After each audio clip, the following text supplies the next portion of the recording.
naman mo? Blind Item News, pinsa ni gwapong aktor, may isinawalat. Isang TV house kasi ang matapang na tinanong kung may alam nga ba siya sa love life ng kanyang pinsan. Matagal na kasing hindi mahagilap ang dalawa nang simulang natapos ang kanilang last series. Ano nga ba ang latest chika sa kanila? Napaka-innocenting sagot niya.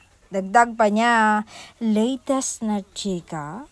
Alam nyo, laging dinadalaw ni pinsan si ganito. At ang chika, nilulutuan siya ni aktres. Basta matatag sila at pabor ako sa pag-iibigan ng dalawa.